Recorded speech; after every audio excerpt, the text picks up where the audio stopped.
bukan tahu ya, pede ya, bakal asik.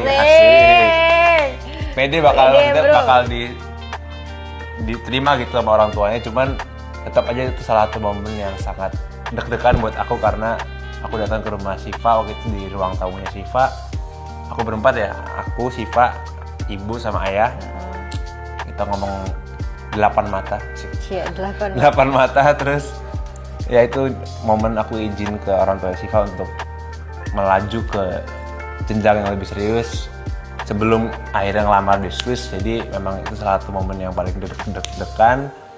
Jadi ya di Swiss itu apa ya, seremonial? Kayak enggak, jadi ya?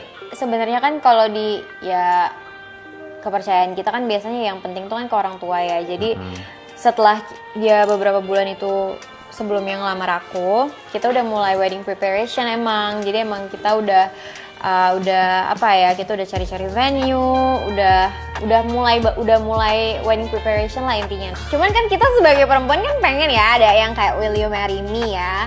Aku tuh emang udah request sama dia kayak ya aku tetap pengen ada proposal, tapi nggak tahu, terserah dia deh mau kapan, mau di mana, tetap pengen menjadi surprise buat akunya tentunya. Jadi aku tuh udah kayak kasih hint-hint lah ke dia, aku sukanya cincin yang kayak gimana, dream proposal aku kayak gimana.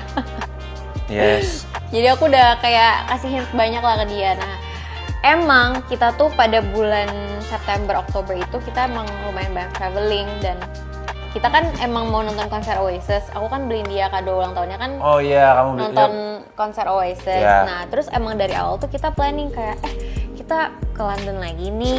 Sekalian pre-wed aja kali ya, karena kan kita belum tentu ada kesempatan untuk pre-wed lagi nih gitu sebelum nikah. Terus maksudnya kesempatan pre-wed di luar negeri gitu, daripada sayang juga kan mumpung udah sekalian keluar duitnya. Terus kita nyari negara lagi yang lain kayak selain ke London, ke negara mana lagi ya yang menarik yang belum pernah kita datengin, yang bagus buat foto pre-wed. Kita nyari akhirnya dia bilang gimana kalau Switzerland aja. So kayak oh my god, Switzerland tuh kayak negara impian aku banget. My dream, Mas. It's my dream gitu, yang emang bener-bener salah satu impian aku untuk bisa datang ke sana gitu. Apalagi kayak bisa foto foto pre-wed di sana tuh kan kayak magical banget. Jadi ya udah akhirnya kita prepare for the pre-wedding. Nah, aku tuh sebenarnya nggak ada bayangan kalau aku bakal dilamar pas kita foto pre-wed. Kayak maksud sih? Enggak sih. Karena kayak aku mikirnya ya udahlah, nggak tahu kapan dah di proposal, yang penting jadi deh ini foto pre-wed, yang penting aku udah happy dengan foto pre-wed ini gitu. Ternyata ya setelah di London kita foto, terus di Switzerland di lokasi pertama, aku tuh beneran ya guys, pas di lokasi pertama tuh aku tuh bener-bener pas datang ke setnya tuh aku bener-bener kayak sampai nangis.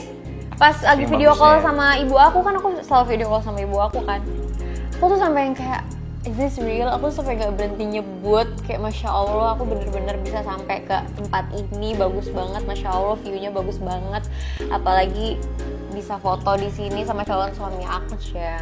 Jadi kayak bener-bener ya suatu hal yang nggak bisa aku gambarin. Makanya pas aku dapet sendiri ya? Oh ya, ini salah satu cerita juga tentang proposal kita. Jadi aku kan udah difoto nih, kita udah foto-foto, udah banyak nih fotonya di spot itu. Terus aku kayak, itu weathernya dingin banget guys, di situ dingin banget, dan aku pakai pakaian yang kalian bisa lihat lah seperti apa pakaiannya, yang bukan proper baju dingin gitu loh. Jadi bener-bener setiap kita cut, udah tar dulu pakai jaket dulu, gak kuat kedinginan, ngangetin badan dulu, baru mulai lagi. Sampai akhirnya ada di titik tiba-tiba aku disuruh kayak ulang lagi di spot itu. Aku udah janjian kan sama iya, dia udah janjian sebelumnya ternyata sama fotografernya. Dia tapi udah aku juga nginfoinnya H-1 kayaknya deh. Karena aku memang bener-bener pingin surprise, merahasiakan ini dari semuanya. Aku juga nggak cerita ke sahabatku, nggak cerita ke sahabatnya dia, nggak cerita ke orang terdekatku. Paling coba cerita ke Pak Surya sama Bunda doang ceritanya. Dan even aku juga cerita ke fotografernya itu H-1, masih tahu ke Kak Rian yang waktu itu ikut juga MUA kita juga hari H gitu. Kak Rian, nanti aku mau ngelamar itu. Karena aku memang benar-benar kept it secret supaya dia itu nggak tahu kalau akan ada momen itu. Dan alhamdulillah surprise ya. Iya, soalnya jadi tuh aku bingung kan, kita tuh karena emang fotografer kita tuh cepet banget yang waktu kita pre-wed itu, jadi kayak set. Biasanya tuh cepet, cuman tiba-tiba tuh pas di titik itu aku kayak oke, aku pikir kita mau next spot gitu kan, ayo yuk gitu, udah dingin nih, dingin. Bentar kak, ada satu lagi. Terus aku kayak apa lagi? Ini kayaknya udah dapat semua, aku udah kedinginan, aku gak kuat gitu, aku pengen masuk mobil. Terus ini gimana, ngapain? Udah pokoknya kakak ntar menghadap ke sana, ntar kakak balik badan ntar ada L gitu.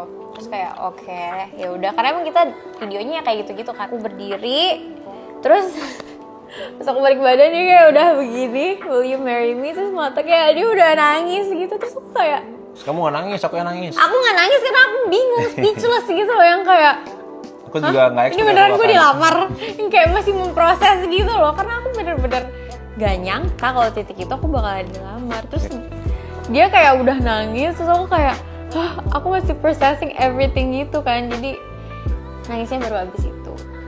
But Setelah overall, telepon-teleponnya. overall I'm very happy. It was my dream proposal. Dan berarti aku berhasil. Gak ada orang yang tahu, jadi sampai dia pun surprise pada hari itu. Iya. Ya apa aja nih? Iya, pokoknya ya kira-kira begitulah cerita proposal kita. Emang itu udah di setting buat foto, tapi genuinely aku emang benar-benar nggak tahu, emang benar-benar surprise sama proposal hari itu. Karena menurutku sayang aja gitu kita udah ke London. Ya aku awalnya sebenarnya namanya itu nih. Awalnya kayak